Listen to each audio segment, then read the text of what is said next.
My name is Candace Wilson.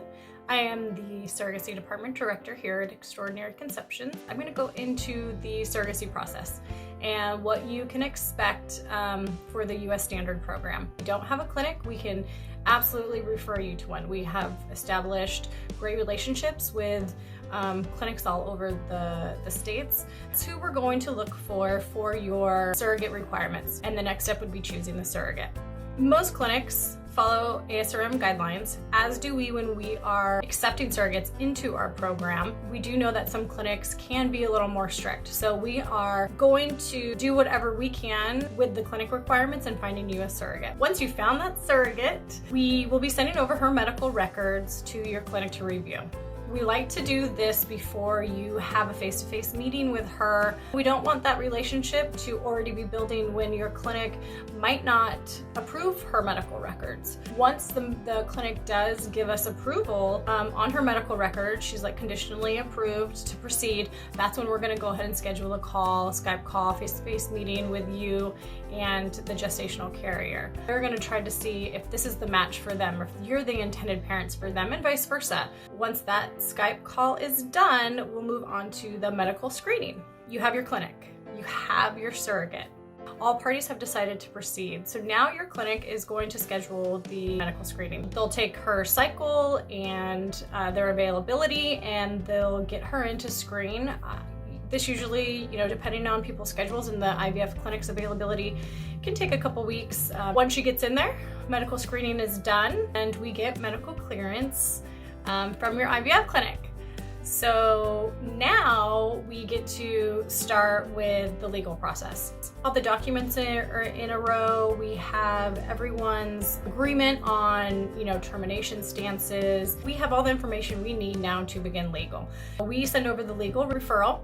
Legal, depending on both parties, it can be as quick as 1 week or it can be a couple weeks. Once we get that legal clearance, meaning all parties have signed and executed that agreement, we are headed into the actual cycle itself. Your IVF clinic will issue a calendar, and the transfer will be really close. Once that transfer happens and it's successful, we are then waiting for the heartbeat confirmation around 6 to 8 weeks. This is probably the most exciting and stressful part of the process, the anticipation, but we are hopeful, and sometimes it takes 2 or 3 transfers, and your IVF physician will absolutely be guiding us on that. Probably the number one question that we get is how many surrogates are available and what are the wait times. We have absolutely 0 wait time. We have surrogates waiting to be matched. IVF clinic requirements, if they are more strict than ASRM guidelines, and if you have any more specifics on top of your clinic, that could definitely slow down the matching process. But we are in it for you. We are here for the long haul, short haul, it doesn't matter. We're here to match with the surrogate that you are looking for. If you're an international intended parent, when do you need to be here in the US prior to the birth? We recommend 1 to 2 weeks prior to the estimated due date.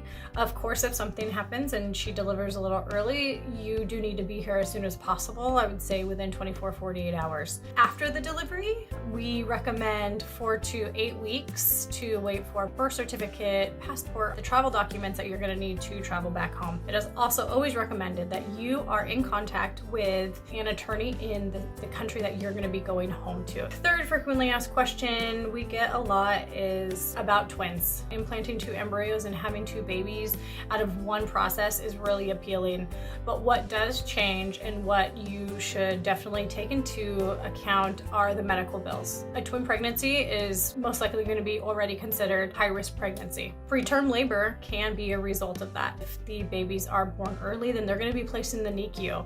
So that baby is not covered under the surrogate's insurance. You will have to have a separate policy for those babies. We definitely love the idea of twins, but it needs to be done very delicately. The last thing we want to see is, preterm babies in the NICU. Our goal is 100% healthy babies ready to go home with you, not have any monstrous medical bills that you're gonna have to deal with after the fact. I hope that I was helpful and informative, and please let me know if there's any other questions I can help you with. If you're interested in even just a quick phone call or consultation, we can do that. Definitely step one would be to go to our website and register. Once you register, you are automatically in our database. There's no obligation. We don't market or anything like that to you. We're just gonna reach out and see how we can help, but you get to see the donors and surrogates right away. So if you just wanna browse, feel free to do that. And I hope to hear from you soon.